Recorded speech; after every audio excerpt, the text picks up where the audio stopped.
Hello children, Ravisa here. Welcome back to the second session of Heritage of India, the first chapter in the history section of social science textbook of class 10. Dear children, in the previous session we had discussed the basic information about the heritage of India. For example, we had a brief introduction, then we discussed precisely the location and size of India, and also discussed the meaning of heritage and the rich and varied heritage of India, right? Dear, in this session, we shall discuss the types of heritage and also discuss the difference between the natural heritage and cultural heritage. Thereafter, we shall also see the interrelationship between natural heritage and cultural heritage. So, dear children, let's get started with these two topics. First of all, let's try to understand the types of heritage, the main types of heritage. Number 1, natural heritage. Number 2, cultural heritage. अब बच्चों, इस natural heritage और cultural heritage में क्या difference है, उनकी क्या meaning है, right? Let us see it in detail. First, let's try to understand the meaning of natural heritage and cultural heritage. यह होगा आपका नेचुरल हेरिटेज और कल्चरल हेरिटेज के डिफरेंस का फर्स्ट पॉइंट, राइट? यह आपको दोनों के मीनिंग भी समझाएगा कि दोनों के मीनिंग में भी क्या डिफरेंस है, ये हमें पता लगेगा. तो number 1, the result of close relationship between nature, environment and man is called natural heritage. यानी कि प्रकृति, नेचर, प्रकृति, एनवायरमेंट, पर्यावरण और मैन, इंसान के बीच के जो रिलेशन है, उसका जो रिजल्ट है उसे हम नेचुरल हेरिटेज कहते हैं, प्राकृतिक धरोहर कह सकते हैं, राइट? अब देखते हैं कल्चरल हेरिटेज का meaning. Whatever man obtains or creates with his intellect, art and skill is called cultural heritage.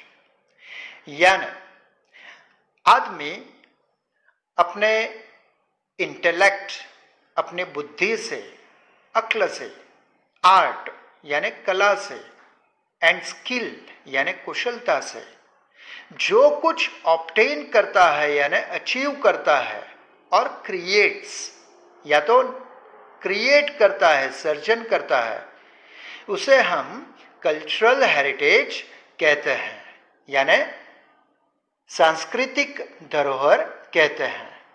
So dear, this was the first point of difference between natural heritage and cultural heritage. Now let's see the second point of difference. The second point of difference will tell us about the features of natural heritage and cultural heritage. Let us begin with natural heritage first. Natural heritage includes features like mountains, streams, rivers, seas, plants, trees, forests, deserts, animals, birds and insects. यानी ये सारी प्राकृतिक चीजें, वे सारी चीजें जो nature ने create की है, इंसान ने क्रिएट नहीं की है, नहीं कर सकता, तो ऐसी चीजों को नेचुरल हेरिटेज में इंक्लूड किया जाता है, राइट ना? अब देखते हैं कल्चरल हेरिटेज के features. Cultural heritage includes features like palaces यानी महल, बिल्डिंग्स, बड़ी बड़ी इमारतें, स्कल्पचर्स यानी शिल्प कृतियाँ, टुम्स यानी कब्र, डोम्स यानी मंदिर, इनके जो घुमट होते हैं डोम्स, फोर्ट्स यानी किले, एंड हिस्टोरिकल मॉन्यूमेंट्स और ऐतिहासिक स्मारक, इन सारी चीज़ों का कल्चरल हेरिटेज में समावेश होता है। यानी इस डिफरेंस पर से आप ये तो समझ सकते हो बच्चों कि नेचुरल हेरिटेज में सारी जो नेचर से क्रिएटेड चीजें हैं वही इंक्लूड होती है, और कल्चरल हेरिटेज में इंसान द्वारा जो बनाई गई चीजें हैं उनका समावेश होता है कल्चरल हेरिटेज में, यानी सांस्कृतिक विरासत में। Right, now let's see the third point of difference. The third point of difference says that natural heritage is created by nature, whereas cultural heritage is created by man. बच्चों, जैसे हम discuss कर गए हैं कि नेचर द्वारा जो create हुआ होता है वो नेचुरल हेरिटेज में आता है, और इंसान द्वारा जो क्रिएट हुआ होता है वो कल्चरल हेरिटेज में आता है। Right, now let's come to the fourth point of difference. Natural heritage is an invaluable gift of nature, यानी नेचुरल हेरिटेज है वो नेचर द्वारा, प्रकृति द्वारा हमें मिली एक अमूल्य भेंट है, नेचर ने हमें गिफ्ट की है। राइट ना। और cultural heritage, it is an invaluable gift of our ancestors, हमारे जो पूर्वज थे, पूर्वज थे, एंसेस्टर्स थे, उनके द्वारा बनाई गई जो चीजें हैं उन्हें हम इनवैल्यूएबल गिफ्ट्स कहेंगे उनके द्वारा। तो वे सारी चीजें हमारे एंसेस्टर्स द्वारा दी गई हम लोगों को वो गिफ्ट है, इनवैल्यूएबल गिफ्ट है। राइट ना। अब आते हैं लास्ट पॉइंट ऑफ डिफरेंस पर। Natural heritage has helped in the construction of Indian history, यानी हमारे भारतीय इतिहास को बनाने में इस नेचुरल हेरिटेज का बड़ा योगदान रहा है बच्चों। राइट, अब आते हैं कल्चरल हेरिटेज पर। तो cultural heritage has developed over a long historical period of time, यानी कई साल, कई सदियां गुजर गई तब जाके हमें एक कल्चरल हेरिटेज प्राप्त हुई है हमारे एंसेस्टर्स के द्वारा। राइट ना। So dear children, these were the main points of difference between natural heritage and cultural heritage, जो आपको एग्जाम में 2 मार्क्स के लिए पूछे जाएंगे। राइट बच्चों, अब हम आते हैं inter relationship between the natural heritage and cultural heritage. बच्चों, अब तक हमने नेचुरल हेरिटेज और कल्चरल हेरिटेज के बीच क्या डिफरेंस है वो हमने देखे। अब ये भी देख लेते हैं कि ये नेचुरल हेरिटेज और कल्चरल हेरिटेज एक दूसरे के साथ कैसे जुड़ी हुई हैं। राइट, वो भी देख लेते हैं। Dear children, our natural heritage and cultural heritage are closely related to each other. हमारी नेचुरल हेरिटेज और कल्चरल हेरिटेज एक दूसरे के साथ बहुत ही नजदीकी से जुड़ी हुई है। अब आप कहोगे कि इसका क्या सबूत है? तो stories of Panchatantra and Jataka Kathas of Buddhism are the examples of our close relationship with nature. हमारी जो पौराणिक कथाएं हैं उनमें से कुछ कह लीजिए कि पंचतंत्र की कहानियां और बुद्धिस्ट रिलीजन की जो बुक हैं जातक कथाज, उनमें भी कई सारी ऐसी कहानियां हैं। उनमें भी नेचर और इंसान एक दूसरे के साथ कैसे कनेक्टेड हैं ये सारी बातें हमें पता लगती हैं। सो ये स्टोरीज है वे हमें बताती हैं कि पुराने समय से, आदिकाल से हमारी संस्कृति, कल्चरल हेरिटेज हमारी नेचुरल हेरिटेज के साथ कैसे जुड़ी हुई है। इसका ये अच्छा सबूत है, एग्जाम्पल है, राइट। बच्चों इतना ही नहीं, हमारे जो classical and folk music, our classical and folk music and several ragas are based on praharas, प्रहर यानी पीरियड्स ऑफ डे, उन पर बेस्ड है। यानी हमारे जो क्लासिकल म्यूजिक है यानी शास्त्रीय संगीत जिसे हम कहते हैं, और फोक म्यूजिक यानी लोक संगीत, राइट। तो ये शास्त्रीय संगीत और लोक संगीत है, दोनों भी नेचर पर डिपेंडेंट है। और कई सारे ऐसे जो इंडियन क्लासिकल म्यूजिक के, हमारे भारतीय शास्त्रीय संगीत के कुछ राग हैं, जैसे कि कह लीजिए राग श्री, राग दीपक, राग हिंडोल, राग मेघमल्लर, राग भैरवी, ऐसे कई ऐसे राग हैं जो पूरे दिन के प्रहर पे, जैसे कहते हैं ना कि पूरे दिन में 4 प्रहर और रात के 4 प्रहर यानी 8 प्रहर होते हैं। तो ये सारे प्रहर पर बेस्ड है, यानी कि कौन सा राग किस समय गाया जाना चाहिए, ये भी फिक्स्ड है, शुरुआत से ही फिक्स्ड है कि ये राग है सुबह के इस प्रहर में ही गाया जाना चाहिए, ये राग शाम को ही गाया जाना चाहिए। यानी दिन के हिसाब से, यानी नेचर के हिसाब से, ये हमारे बनाए हुए जो क्लासिकल रागाज हैं वे दिन के हिसाब से, नेचर के हिसाब से हम गाते हैं, राइट ना। ये भी हमें बताता है कि कैसे हमारे classical and folk music are connected, closely connected to our nature, right. Moreover, even Ayurveda, Unani and nature cure are totally based on nature. जैसे हमारे आयुर्वेदा है, यूनानी यानी जो एंशियंट टाइम्स में जो ग्रीक पीपल यहाँ पर आए थे ना, उनकी जो मेथड थी, मेथड ऑफ मेडिसिन, उन्हें हम यूनानी मेथड कहते हैं बच्चों। और दूसरी भी नेचर क्योर होती है, वे सारी नेचर के बिना पॉसिबल नहीं है बच्चों। अब आप ही बताओ कि आप अगर किसी आयुर्वेदिक डॉक्टर के पास जाओगे तो वो कौन सी दवाई देगा आपको?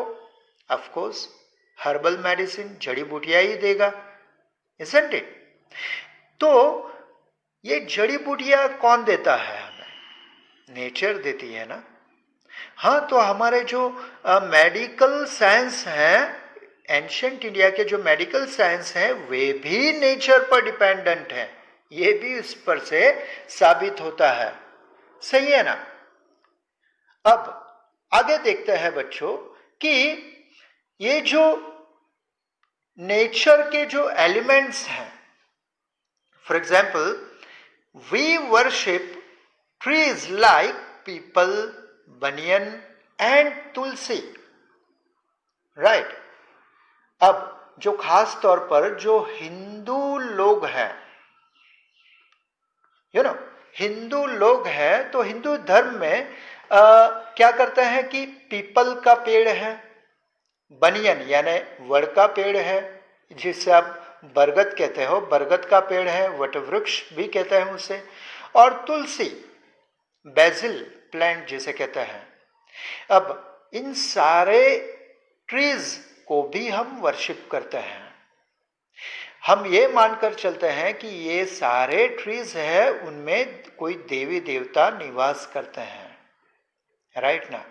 अगर इन ट्रीज के पास हम कोई मन्नत मांगे, कोई इच्छा प्रकट करें, तो उनमें बसे जो देवी या देवता है वो हमारी इच्छाएं पूरी करते हैं, राइट ना। अब पीपल और बनियन के की पूजा आपने करते हुए लोगों को देखा है, नहीं देखा है मुझे नहीं पता, लेकिन तुलसी के बारे में तो आप मानोगे ही कि हर हिंदू जो संस्कृति को फॉलो करने वाले लोग हैं उनके घर के आंगन में एक तुलसी का पौधा जरूर आपको दिखाई देता है और हर सुबह उसकी उस पौधे की पूजा की जाती है। क्यों? Because of its medicinal value, scientific value, right. उतना ही नहीं, वी कंसिडर रिवर्स एज लोक माता बच्चों, लोक माता द मदर ऑफ पीपल, कि एंशियंट टाइम्स से रिवर को इंडियंस, सिर्फ इंडियंस ही नहीं बच्चों, सारे दुनिया के लोग रिवर को बहुत ही इंपॉर्टेंट मानते हैं। हमारी बात करें तो हम गंगा माता कहते हैं, माँ का दर्जा हमने दिया है। क्यों माँ का दर्जा दिया है? वाई रिवर्स आर कॉल्ड लोक माता बच्चों? बिकॉज ये रिवर हैं कि हमारी कई सारी ऐसी जरूरतें पूरी करती हैं और हर दुनिया की हर सिविलाइजेशन की शुरुआत किसी ना किसी रिवर के किनारे से ही हुई है, राइट ना। इसलिए इसे हमने माँ का दर्जा दिया है। ये भी तो हमें बताता है ना बच्चों कि पेड़ हो, पौधे हो या रिवर हो, they are the objects of nature. But हमारा कल्चर ये कहता है कि इन नेचर के ऑब्जेक्ट्स को हमें वर्शिप करना चाहिए, उनके इम्पोर्टेंस को हमें समझना चाहिए। यानी हमारा जो कल्चर है वो नेचर के साथ इतना क्लोजली कनेक्टेड है, राइट ना। Thus, we can say that there is deep interrelationship between natural heritage and cultural heritage of India. इस प्रकार हम कह सकते हैं कि हमारे देश की जो प्राकृतिक धरोहर है, विरासत है और सांस्कृतिक विरासत है, ये दोनों एक दूसरे के साथ बहुत ही नजदीकी से, गहराई से जुड़ी हुई हैं। So dear children, today we discussed the difference between natural heritage and cultural heritage. We also understood the interrelationship between our natural heritage and cultural heritage. बच्चों ये दोनों पॉइंट्स आपके कितने क्लियर हुए हैं, कितने आप समझे हो, कितना भूल गए हो, चलो ये भी टेस्ट कर लेते हैं। Let's have a short recap of what you have studied so far.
So dear children, that's all in today's session.